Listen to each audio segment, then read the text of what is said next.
Increíble. ¿Cómo es que solo en Perú se les trata así? Se nota que aquí son más felices. Una sola imagen, una maldita foto, fue suficiente para sacudir al mundo entero.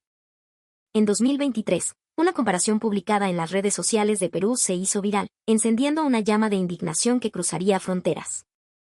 La imagen mostraba dos criaturas de la misma especie, el oso de anteojos, el espíritu de nuestros Andes, pero en condiciones tan opuestas que parecían pertenecer a mundos distintos. A la izquierda, un oso peruano en un zoológico europeo, demacrado, con el pelaje ralo y una tristeza infinita en la mirada. A la derecha, un oso en el corazón de Lima, robusto, con un pelaje denso y brillante que reflejaba la luz del sol, un verdadero rey. Esta imagen no era solo una comparación, era una afrenta, el detonante de una crisis internacional que pondría los ojos del mundo sobre Perú. Y cuando el mundo por fin miró, descubrió un milagro que nadie conocía, un secreto guardado en el corazón de nuestra tierra. En las oficinas de Alma Andina, una ONG de protección animal en el bullicioso distrito de Miraflores, en Lima, Mateo Rojas estaba terminando su café de la mañana. Era un día cualquiera de 2023. A sus 28 años, Mateo era un torbellino de pasión y dedicación por la fauna de su país, un joven activista cuya vida giraba en torno a la defensa de los que no tienen voz. Mateo, causa, tienes que ver esta vaina. Las redes están que explotan, exclamó Lucía, su colega, corriendo hacia su escritorio con el celular en la mano. La pantalla mostraba esa foto. La infame comparación. Mateo sintió que el aire se le escapaba de los pulmones. A la izquierda, estaba Paco, un oso de anteojos macho de 22 años en un zoológico de Zúrich, gestionado por un prestigioso consorcio internacional. Los huesos se le marcaban bajo la piel, su pelaje parecía un trapo viejo y sucio, y sus ojos eran dos pozos de desesperanza. A la derecha, majestuoso e imponente, estaba Ukuku, el legendario oso del Parque de las Leyendas de Lima. A sus 30 años, Ukuku era la imagen misma de la salud y la vitalidad. Su cuerpo era robusto, su pelaje negro y espeso brillaba con salud, y la mancha blanca alrededor de sus ojos, esa máscara que le da nombre a su especie, parecía una corona. Podemos decir que son el mismo animal, susurró Mateo, más para sí mismo que para Lucía. Ella asintió, con el rostro contraído por la rabia. La publicación tiene millones de vistas en menos de 3 horas, hermano. Y los comentarios están que arden. La gente está furiosa. Mateo abrió su propia laptop y entró a las redes. Lo que vio fue un tsunami de dolor y orgullo herido.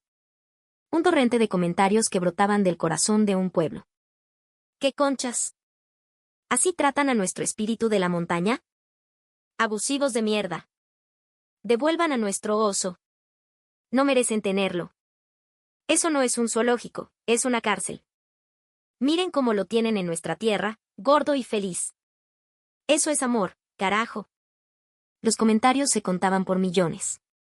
El hashtag #SauveNePaco se convirtió en tendencia mundial. La indignación ya no era solo peruana, animalistas de todo el planeta se unieron al clamor. Y para echar más leña al fuego, unas semanas después llegó la noticia que nadie quería oír. Luna, la pareja de Paco en el zoológico de Zúrich, había muerto repentinamente a los 24 años. El informe oficial del consorcio hablaba de un fallo cardíaco congénito. Pero en Perú, nadie se tragó ese cuento. La rabia alcanzó su punto álgido. El consorcio europeo emitió un comunicado negando cualquier tipo de maltrato, explicando que la mala condición de Paco se debía a una enfermedad dermatológica genética y desequilibrios hormonales. Palabras frías, científicas, que solo sirvieron para enfurecer más a un pueblo que no veía datos, sino el sufrimiento de uno de los suyos. La oficina de Alma Andina se convirtió en un cuartel de guerra. En una reunión de emergencia, el director, un hombre sabio y calmado, se dirigió al equipo: criticar con el hígado no soluciona nada. Tenemos que demostrar con hechos, con ciencia, por qué Perú es diferente. Vamos a investigar cada centro del mundo que albergue un oso de anteojos. Con esta nueva misión, Mateo y su equipo comenzaron a recopilar datos. A miles de kilómetros, sin saberlo, en las oficinas del Conquitec en San Borja, la doctora Elena Vargas, una bióloga de 32 años, ya estaba haciendo lo mismo. Elena era una de las mentes más brillantes en zoología del país, una mujer cuya rigurosidad científica solo era igualada por su amor a la fauna peruana. En su oficina, una enorme pizarra blanca se fue llenando de datos, cifras y gráficos. Comparaba centros de Estados Unidos, de Europa, de Asia analizaba tasas de reproducción, estado de salud, récords de longevidad. Y mientras los números hablaban, el rostro de Elena pasaba de la concentración a la incredulidad, y finalmente, al asombro. ¿Pero qué es esto?, murmuró, revisando las cifras una y otra vez. Los resultados de Perú no eran solo buenos. Eran un milagro. Cada indicador, cada métrica, superaba de manera aplastante a los de cualquier otra nación. Este descubrimiento, respaldado por la rigurosa metodología de Elena, fue compartido en redes académicas internacionales. De pronto, los expertos del mundo entero dejaron de mirar a Suiza con indignación y empezaron a mirar a Perú con una fascinación reverencial. Mateo también recibió el informe de Elena. Mientras leía los datos, una revelación lo golpeó. Estábamos ciegos de rabia, criticando a los europeos, pensó. Pero lo que realmente debíamos preguntarnos era qué diablos están haciendo en Perú para lograr algo así. El escándalo de Paco había abierto una puerta. Y lo que los investigadores del mundo estaban a punto de descubrir detrás de ella, era la historia de un milagro silencioso, un milagro hecho en Perú. Elena Vargas sentía el peso de las pilas de informes que se acumulaban sobre su escritorio. Eran más de 100 estudios, datos de décadas, provenientes de zoológicos de todo el mundo. No puede ser, repetía, mientras sus ojos repasaban las tablas por enésima vez. Los resultados no cambiaban. Llamó a su mentor, el profesor Morales, un veterano investigador que había dedicado su vida a los mamíferos andinos. El profesor se puso sus lentes, leyó el resumen del informe y dejó escapar un largo suspiro, una mezcla de sorpresa y orgullo.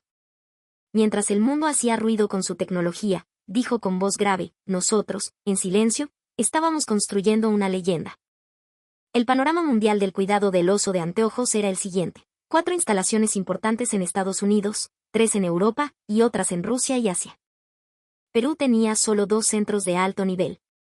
Pero al mirar las cifras de reproducción, la diferencia era abismal, casi insultante. Solo el Parque de las Leyendas en Lima registraba el nacimiento de 17 crías. 17. Esta cifra superaba a toda Europa junta. Y lo más increíble, la gran mayoría de esos nacimientos fueron por concepción natural. El profesor Morales se lo explicó a Elena, aunque ella ya lo sabía. Lograr que los osos de anteojos se reproduzcan de forma natural en cautiverio es extremadamente difícil, casi una quimera. Depender de la inseminación artificial es la norma. Conseguirlo 17 veces, eso no es ciencia, Elena. Eso es arte. Entonces, Elena se enfocó en el récord de Ukuku. Nacido en un centro de rescate en Cusco en 1992, llegó a Lima en 1994. Para 2023, cuando el escándalo estalló, Ukuku ya era padre de 16 cachorros. ¿Un macho de más de 30 años seguía siendo fértil?, preguntó Elena, incrédula. El profesor asintió lentamente. En la naturaleza, un oso de anteojos vive entre 15 y 20 años. En cautiverio, con suerte, llegan a los 25, quizá 30. Su edad reproductiva normalmente se detiene mucho antes de los 20. Ukuku es una anomalía biológica, una maravilla viviente. Ukuku no solo era el poseedor del récord mundial de longevidad reproductiva en cautiverio. Se estimaba que más del 30% del acervo genético de los osos de anteojos en zoológicos de todo el mundo llevaba su sangre, su herencia peruana. Días después, el correo de Elena empezó a llenarse de mensajes de todo el mundo. El doctor James MacLeod, un veterinario del Zoológico de Londres, escribió: Doctora Vargas, he leído su informe. ¿Me está diciendo que un solo parque en Lima ha logrado más que toda Europa? ¿Qué hemos estado haciendo todos estos años? Las solicitudes de información llovían. Mateo Rojas, desde su ONG, también estaba sumergido en la investigación.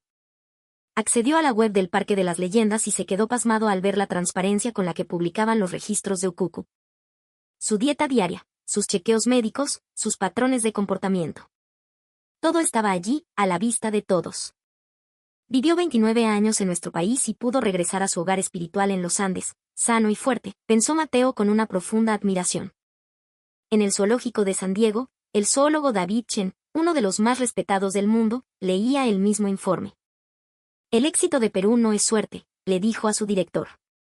Tiene que haber algo fundamentalmente diferente en su enfoque. Inmediatamente, solicitó una pasantía de investigación en Lima. No fue el único. Solicitudes de Canadá, Australia y de toda Europa empezaron a llegar en masa al Parque de las Leyendas. Todos querían venir a Perú a aprender. En su informe final, la doctora Elena Vargas escribió una conclusión que resonaría en toda la comunidad científica. La existencia de Ukuku demuestra el increíble potencial de salud y longevidad que un oso de anteojos puede alcanzar en un entorno de cuidado adecuado y con la técnica correcta. El éxito de Perú no es una casualidad, es el resultado de décadas de esfuerzo, sabiduría y, sobre todo, una filosofía única. Los datos no mentían. La tecnología peruana de cuidado de fauna, sin hacer alarde, había alcanzado el nivel más alto del mundo. El 31 de mayo de 1970, a las 3:23 de la tarde, la tierra rugió. Un terremoto devastador, el más mortífero en la historia de Perú, arrasó la región de Ancash. La ciudad de Huaraz quedó sepultada bajo el lodo y los escombros. Más de 70.000 almas se perdieron, y la nación entera se vistió de luto. 5 años después, en 1975, en medio de la titánica tarea de reconstrucción, una pequeña osa de anteojos, huérfana, llegó a un refugio improvisado en Huaraz. La llamaron Yurak, blanca en quechua, en honor a las nieves perpetuas del Huascarán que habían sido testigos de tanta tragedia. Isabela Quispe, una de las encargadas de su cuidado, era una mujer de 45 años que lo había perdido todo en el sismo. Su casa, su familia, todo había sido tragado por la tierra. Durante años, vivió en un módulo de emergencia, yendo a trabajar cada día con el alma rota. Esta pequeña, solía decir mientras acariciaba a Yurak, nos traerá la esperanza que la montaña nos quitó. Isabela tenía razón. Yurak, con su cuerpo pequeño y sus movimientos torpes y adorables, se convirtió en el símbolo de la resiliencia de Huaraz, la princesa del callejón de Huaylas. Durante 24 años, Yurak fue amada por el pueblo. Se convirtió en una parada obligatoria para las excursiones escolares, un ser vivo que enseñaba a los niños sobre la importancia de la vida y la historia de su propia reconstrucción. Cada año, en su cumpleaños, los escolares de Huaraz le llevaban regalos hechos a mano, adornos de totora, dibujos coloridos, tarjetas con mensajes llenos de inocencia y cariño. Frente a su recinto siempre había sonrisas, familias, vida. Se cuenta la historia de un anciano que perdió a toda su familia en el terremoto y que, cada semana, sin falta, iba a visitar a Yurak. Verla a ella, decía con los ojos llorosos, me da la fuerza para seguir viviendo. Yurak no era solo un animal. Era el pilar emocional de un pueblo que se negaba a morir. Pero el tiempo no perdona. En 2021, a Yurak le diagnosticaron una grave enfermedad cardíaca. En edad humana, tendría más de 90 años. Y aquí, la historia tomó un rumbo completamente diferente al de Paco en Europa. El consorcio internacional, al enterarse, ofreció repatriarla para darle un tratamiento superior en sus instalaciones de última generación. Sin embargo, su propuesta fue recibida con una respuesta inesperada. Tras una consulta de emergencia, incluso los veterinarios suizos tuvieron que admitirlo, mover a una osa tan anciana y con una condición cardíaca tan delicada era un riesgo demasiado alto. El mejor tratamiento que podía recibir era el que ya estaba recibiendo en Perú. Entonces, sucedió lo impensable. En lugar de llevarse a Yurak, los mejores especialistas de Europa volaron a Huaraz para colaborar con el equipo peruano. El doctor Carlos Benavides, el veterano veterinario del refugio, recordaría esa experiencia por el resto de su vida. Recuerdo esas noches, contaba. Teníamos conferencias por Zoom hasta las 2 o 3 de la mañana con los doctores en Suiza y Alemania. Discutíamos cada dosis, cada cambio en su dieta. No había política, no había egos, no había fronteras. Solo existía un deseo en común, salvar a Yurak. Un veterinario de Beijing, que también se unió al equipo, compartió el mismo sentimiento. La dedicación del equipo peruano fue una lección de humildad. Esta colaboración, esta unión de mentes por encima de las nacionalidades, así es como debería ser siempre la ciencia. Se estableció una vigilia de 24 horas. Cada detalle, desde la hora de sus medicinas hasta el control de su estrés, era una fusión de conocimiento peruano e internacional.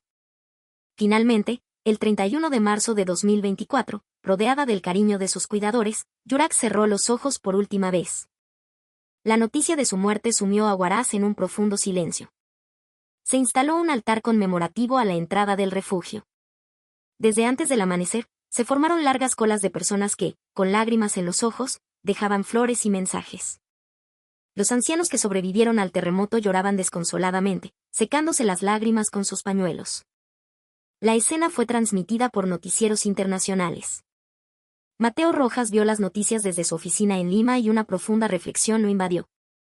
En Zúrich, la muerte de Luna provocó una guerra de acusaciones y rabia. En Huaraz, la muerte de Yurak une a peruanos y extranjeros en un abrazo de gratitud y tristeza compartida. Las redes sociales chinas, que meses antes servían de ira contra Occidente, se llenaron de mensajes de condolencia y respeto por Perú. Mateo también publicó algo: Yurak fue, hasta su último aliento, un puente que unió los corazones de las personas.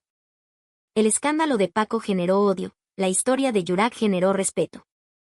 Esa es la diferencia que el mundo debe aprender de nosotros.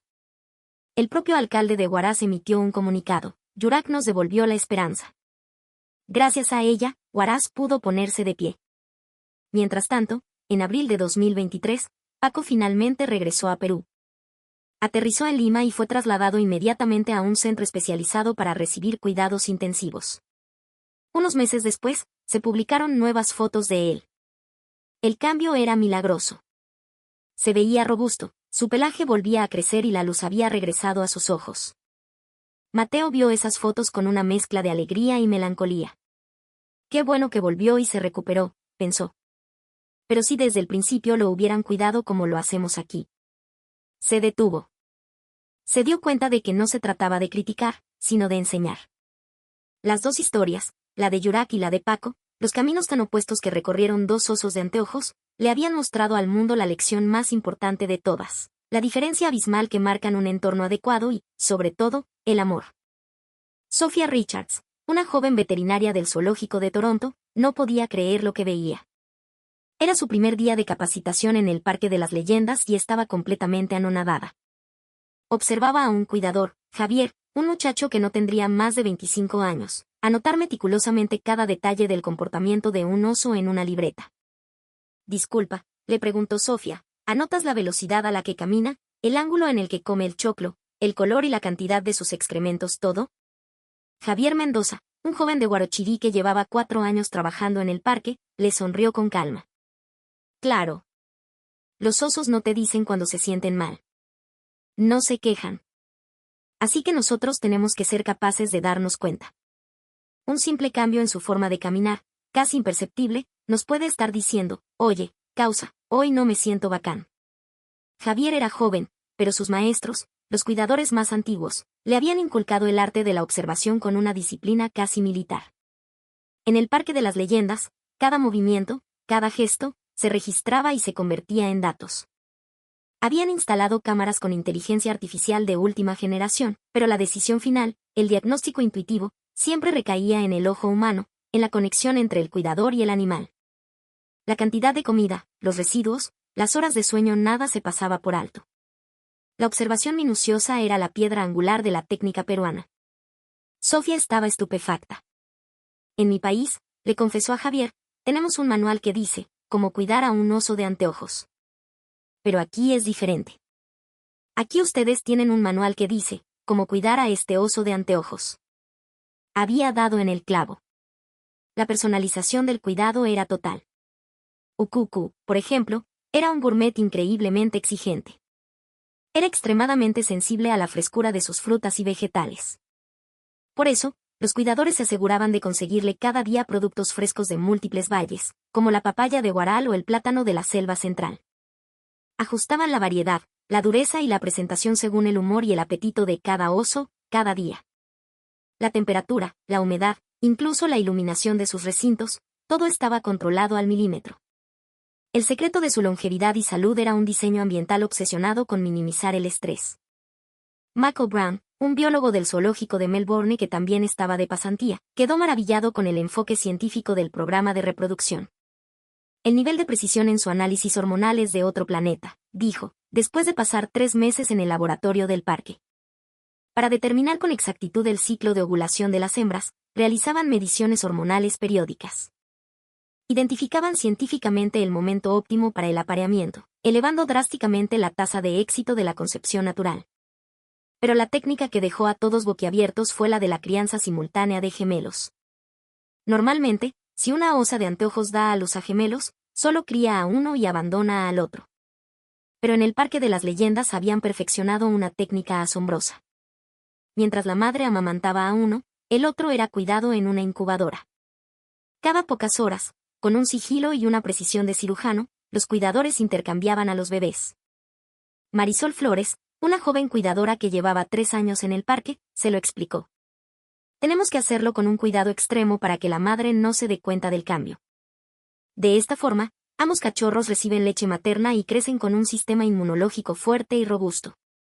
A Marisol le había tomado más de 1 año dominar esa técnica. Es un trabajo de artesanos, pensó Michael. Una cosa es leerlo en un paper científico, y otra muy distinta es verlo en persona. El nivel de detalle y dedicación de los cuidadores peruanos es simplemente conmovedor. La medicina preventiva era otra de las claves. Someter a un oso a anestesia general representa un estrés enorme para su organismo. Por eso, los cuidadores pasaban años entrenando a los osos para que colaboraran en sus propios chequeos médicos sin necesidad de sedarlos. Que un oso, por voluntad propia, extendiera su pata a través de los barrotes de una jaula para que le sacaran una muestra de sangre. Eso requería años de paciencia y una confianza absoluta. Cuando Sofía presenció una de estas sesiones de entrenamiento, no pudo contener las lágrimas. Un animal tan grande y poderoso, colaborando en un examen médico como si fuera una persona es increíble, dijo en voz baja. Más tarde, en un correo a sus colegas de Canadá, escribió: Hoy vi algo que jamás olvidaré. Vi a un oso de anteojos ofrecer su pata voluntariamente al escuchar la voz suave de su cuidador. Esto no es simple entrenamiento. Es la prueba de un vínculo profundo, de un amor y un respeto incondicionales. Lo que nosotros hemos intentado lograr durante años con tecnología y protocolos, aquí lo han conseguido como algo natural, como parte de su día a día. Además, en Perú, el cuidado de los osos era un esfuerzo de toda la comunidad. Había una red de agricultores locales que proveían los alimentos más frescos. Los restos de bambú y madera que los osos no comían se entregaban a artesanos para que los convirtieran en souvenirs. El zoológico participaba activamente en proyectos de conservación en los bosques de neblina. El cuidado no era solo una tarea del parque, sino un motor que contribuía a la economía local. En su último día de pasantía, Michael Brown lo resumió perfectamente: no se trata solo de la técnica. Es algo más profundo. Los peruanos aman a estos osos como si fueran su propia familia. Y esa, mis amigos, es la diferencia que lo cambia todo. Los expertos de todo el mundo que vinieron a Perú se llevaron de vuelta las técnicas que aprendieron. Pero lo que más les impactó, lo que realmente se llevaron en el corazón, fue la reverencia por la vida que se escondía detrás de esa técnica. Mientras tanto, la doctora Elena Vargas analizaba datos climáticos de todo el mundo. Frente a ella, un mapa mostraba la ubicación de los bosques de neblina de los Andes, el hogar ancestral del oso, y la de los diferentes zoológicos. Quizás la latitud tiene algo que ver, pensó. La región de Cusco está a 13 grados de latitud sur, y Lima está a 12. Sorprendentemente, la geografía de la costa peruana, con su particular humedad, replicaba ciertas condiciones del hábitat natural del oso. Pero Zúrich también estaba en una latitud similar en el hemisferio norte. Elena negó con la cabeza. La geografía sola no lo explica. Tiene que haber algo más. Su atención se centró entonces en la visión a largo plazo. El Parque de las Leyendas, durante décadas, había priorizado el bienestar animal por encima del beneficio económico a corto plazo.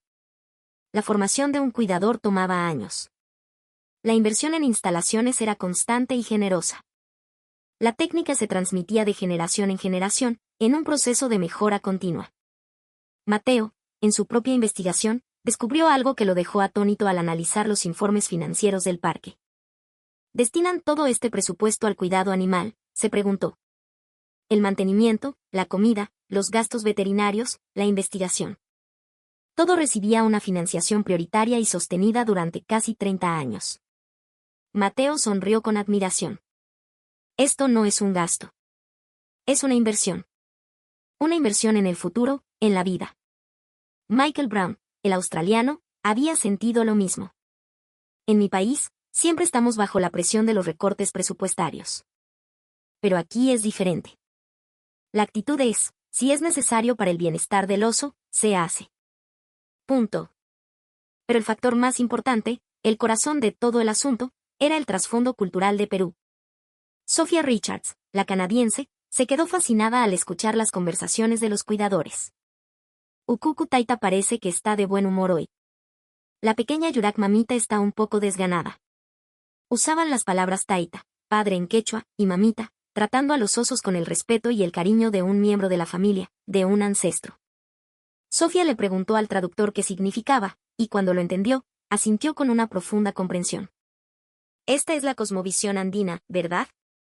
En Perú, existe una creencia ancestral, la Pachamama, la Madre Tierra, donde todo tiene un espíritu. Los cuidadores no veían a los osos como una exhibición o una herramienta diplomática, sino como una vida sagrada que merecía el máximo respeto. El director del parque, el señor Gutiérrez, un hombre de 60 años que había dedicado su vida a los osos, lo explicó en una entrevista. Siempre tenemos presente que estos osos son un préstamo. Son hijos de los sapos, los espíritus de las montañas. Nuestra misión es cuidarlos con el más alto honor, en el mejor hogar posible, hasta que llegue el día en que deban regresar a su hogar espiritual. Sus palabras destilaban un profundo sentido de responsabilidad sagrada. Esta actitud peruana fue admirada en todo el mundo. James MacLeod, en una reunión con sus colegas en Londres, lo dijo claramente: el éxito de Perú no es solo técnico. Ellos tienen una filosofía, un espíritu de servicio que se aplica incluso al cuidado animal. La atención al detalle, la empatía por el otro, la búsqueda de la perfección artesanal, los valores que han definido a la cultura peruana se reflejaban en la salud y la longevidad de sus osos. Los expertos no solo vinieron a Wakayama a aprender una técnica, vinieron a aprender una forma de ver y tratar la vida. El clima, una bendición de la naturaleza, la inversión a largo plazo, una decisión consciente, y una cultura que venera la vida, un legado ancestral. Cuando estos tres elementos se unieron, el cuidado de osos en Perú alcanzó un nivel que el resto del mundo solo podía soñar. Pero los propios peruanos no lo veían como algo extraordinario. Con humildad, decían que solo hacían lo que era correcto. En febrero de 2023, llegó el día del regreso de Ukuku a su tierra natal en las alturas de Cusco, para pasar sus últimos años en un santuario especial. El aeropuerto de Lima se llenó de gente para despedirlo. Había lágrimas, carteles, aplausos. Ukuku Taita, cuídate mucho. Gracias por todo, gritaba una mujer entre sollozos. Dijo que llevaba más de 20 años visitándolo cada mes. Javier Mendoza, el joven cuidador, ese día no pudo contener la emoción. Me da mucha pena que se vaya, dijo con la voz quebrada. Pero me hace inmensamente feliz saber que vuelve a su hogar, sano y fuerte, como un rey. En Cusco, Ukuku fue recibido como un héroe, un símbolo viviente del lazo entre el Perú y su naturaleza. Las imágenes que llegaron después lo mostraban tranquilo, con un apetito voraz, disfrutando del aire puro de los Andes. Al ver esas imágenes, el pueblo peruano respiró aliviado. Un diplomático que presenció la despedida en el aeropuerto lo describió así: vi el momento en que el amor por un animal se transforma en amor entre las personas. Los números contaban una verdad innegable. Los 16 descendientes de Ukuku, sus 24 años de servicio como embajador, los récords mundiales, los datos demostraban la superioridad técnica de Perú. Pero los cuidadores insistían en otra cosa. Un cuidador veterano con 28 años de experiencia, lo dijo de la forma más sencilla: no creemos que hagamos nada especial. Simplemente hemos pasado cada día de nuestras vidas intentando responder a una sola pregunta: ¿qué necesita Ukuku para ser feliz? Detrás de esa humilde declaración había un universo de esfuerzo invisible. La observación paciente, el cuidado detallado para cada individuo, un profundo respeto por la vida.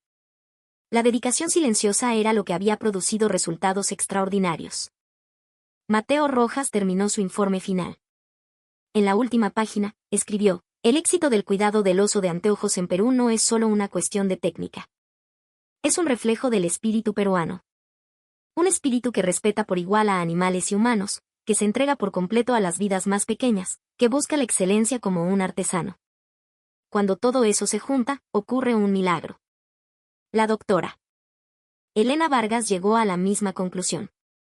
El escándalo de Zúrich generó rabia. La historia de los osos en Perú generó gratitud y respeto. ¿Cuál es la diferencia? Es la postura fundamental ante la vida misma. Los expertos que visitaron Perú regresaron a sus países no solo con nuevos conocimientos, sino con una nueva perspectiva. Sophia en Canadá, Mako en Australia, James en el Reino Unido, todos comenzaron a implementar el método peruano. Se dice que los osos son embajadores silenciosos de la amistad. pero quizás, precisamente porque no tienen palabras, son el espejo más elocuente de cómo una nación trata a la vida. La historia de Ukuku y Yurak, tejida en el complejo tapiz de las relaciones internacionales, se convertirá en una leyenda sobre un lazo cálido e inquebrantable. Una lección de que el esfuerzo honesto, sin necesidad de grandes alardes, siempre es reconocido. Y de que el amor por la vida tiene el poder de conmover corazones más allá de cualquier frontera. Lo que este pequeño país andino puede enseñarle al mundo no es una tecnología deslumbrante, sino algo mucho más profundo, la grandeza que se encuentra en tratar cada vida, por pequeña que sea, con la más absoluta y sincera devoción. La grandeza que Ukuku nos mostró, el lazo que Yurak tejió, y la técnica y el espíritu que el mundo entero reconoció. Todo ello nació del corazón hospitalario de los peruanos, de su respeto por la vida y de su humilde sabiduría. Esta es una historia que nos hace sentir